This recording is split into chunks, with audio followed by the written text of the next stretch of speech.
सरल तंत्र में चैप्टर नंबर 7 जो है योग्या विधि एंड विशिखा अनुप्रवेश। तो देखो योग्या विधि मतलब क्या होता है। वैसे तो ये चैप्टर इंपॉर्टेंट नहीं है बट शॉर्ट नोट के लिए इंपॉर्टेंट है तो पढ़ लेते हैं। तो योग्या विधि मतलब जैसे कि ये समझ सकते हैं प्रैक्टिकल एक्सपेरिमेंट या प्रैक्टिकल इन सर्जरी। मतलब आपने सीख तो लिया कैसे कैसे क्या करना है, लेकिन उसकी प्रैक्टिस आप डायरेक्ट ह्यूमन बॉडी पे तो नहीं करेंगे ना। तो कुछ उसी की सिमिलर चीज़ें बताई गई हैं, उस पर आपको प्रैक्टिस पहले करना होता है। स्टार्ट करते हैं। तो देखो योग्या विधि क्या होता है। तो शल्य तंत्र में दक्षता प्राप्ति हेतु शल्य कर्मों का सतत अभ्यास नितांत आवश्यक होता है।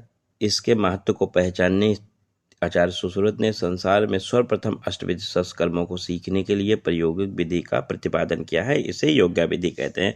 मतलब अगर आप शल्य तंत्र में परफेक्शन चाहते हैं तो इसके लिए आपको कंटिन्यूअस प्रैक्टिस करनी होगी। और इसका महत्व पहचानने के लिए आचार्य सुश्रुत ने बताया है, सर्वप्रथम क्या बताया है, अष्टविध कर्म, जो आपको नाम भी याद होंगे, इससे पहले चैप्टर बताया गया। उसके लिए फिर उसके बाद उसके लिए जो प्रैक्टिकल नॉलेज और प्रायोगिक विधि होता है उसका प्रतिपादन किया। तो उसी को क्या कहते हैं, योग्या विधि कहते हैं।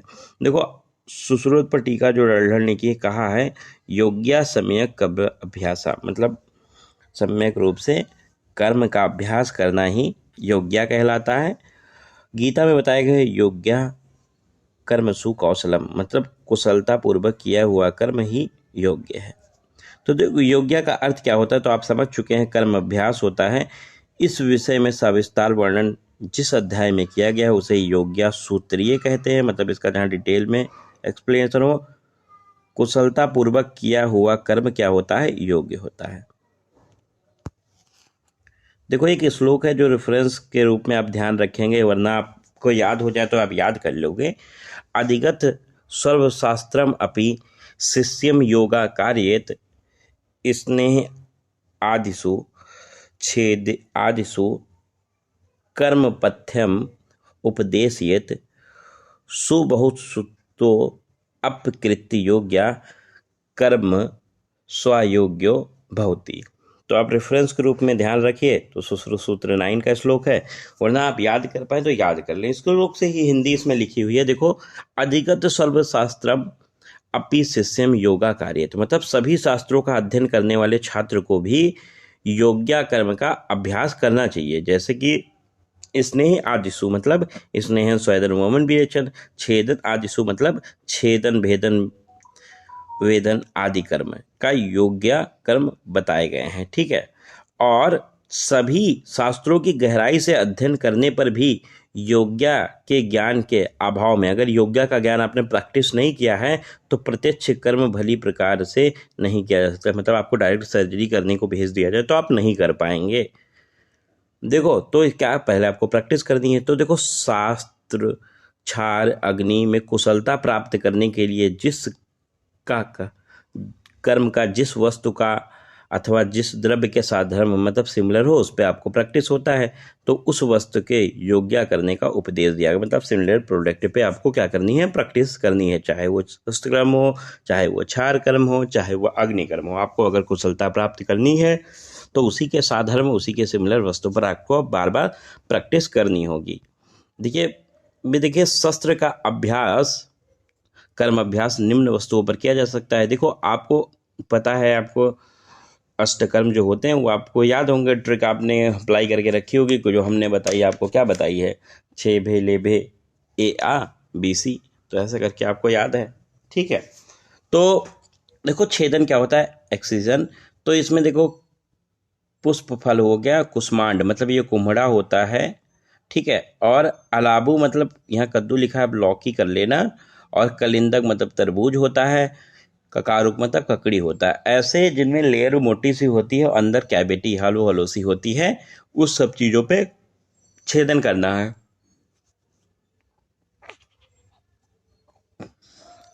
छेदन कर्म अभ्यास उत्कर्तन मतलब ऊर्ध्व छेदन तथा प्रतिकर्तन अधो छेदन का अभ्यास करना चाहिए। तो यहाँ पे एक क्वेश्चन आता है कि छेदन के भेद कितने होते हैं। तो आपने अभी देखा छेदन के 2 भेद होते हैं। कौन से, एक होता है उत्कर्तन और एक होता है प्रतिकर्तन। तो भाई वहाँ पे अष्टविध कर्म वाले में आप ढूंढेंगे छेदन के भेद तो वहाँ नहीं मिलेगा। तो देखो यहाँ पे नोटिस करने योग्य बात ये थी कि सारी चीज़ें का से आ रही हैं। जैसे देखो कोहड़ा या कुष्मांड पढ़ोगे, ठीक है, कलिंदक पढ़ोगे, ककारुक पढ़ोगे, तो ऐसे ध्यान रखोगे आप काका करके तो आप रट लोगे। आगे पढ़ते हैं। देखो भेदन होता है, भेदन इंसिजन, तो किस पे करेंगे? मशक बस्ती ब्लेडर पे करेंगे। प्रसेवक में मतलब चर्म से बनाई गई हुई थैली, तो ये एक प्रकार का मशक ही है, चमड़े से बनी हुई थैली हो, इसमें कीचड़ और पानी भरकर इसमें भेदन कर्म का प्रैक्टिस आपको करनी होती है। देखो लेखन, लेखन मतलब होता है स्क्रब करके, स्क्रैपिंग। देखिए विस्तृत एवं रोमयुक्त चर्म पर लेखन कर्म का अभ्यास करना चाहिए। तो आप कैसे याद करोगे? लेख लिखने के लिए विचार करो, ऐसे याद कर लो, एक लाइन लेख लिखने के लिए विचार करो, और जब विचार लिखोगे तो वी से हो जाएगा आपका विस्तृत, और रा के पीछे वाले रा से हो जाएगा रोमयुक्त, तो कौन से और चा से आप बीच में आ रहे हैं, चर्म रोमयुक्त, चर्म उल्टा कर लेना बस, आपको ध्यान रहेगा।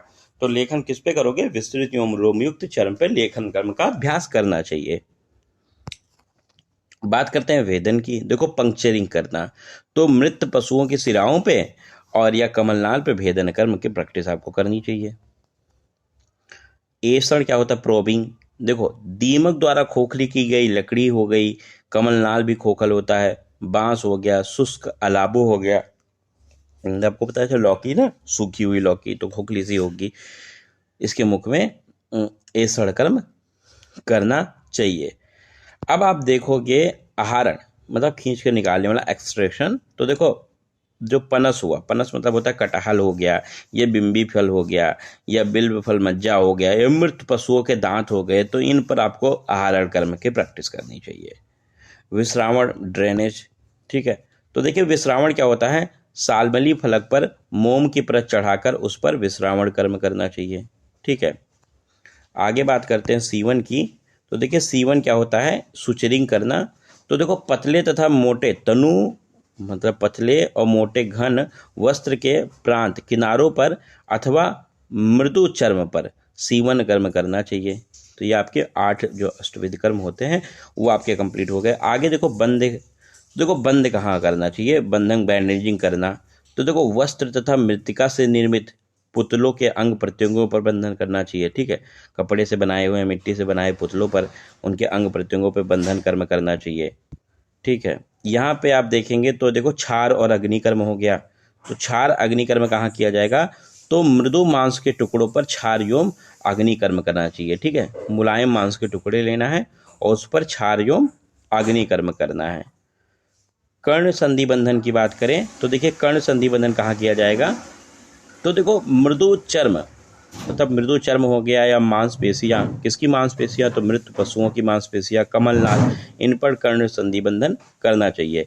बस्ती एवं रण बस्ती की बात करें तो जल से भरे हुए मिट्टी के मटके के में पास सिद्ध कर लेना है, उस पर प्रैक्टिस करनी है। या तुम्बी के मुख में बस्ती नेत्र प्रविष्ट करा के बस्ती कर्म रण या बस्ती कर्म का अभ्यास करना चाहिए। तो इस प्रकार से आपको यहाँ 12 पॉइंट्स में इस चैप्टर को ध्यान रखना था। तो आपको 8 तो अष्टविध हो गए, बाद में आपको 4 ध्यान रखने हैं, बंद, क्षार, अग्नि, कर्ण संधि बंधन और बस्ती कर्म। उसके बाद बात करते हैं विशाखा अनुप्रवेश की, तो सेकंड वीडियो में रिकॉर्ड करते हैं।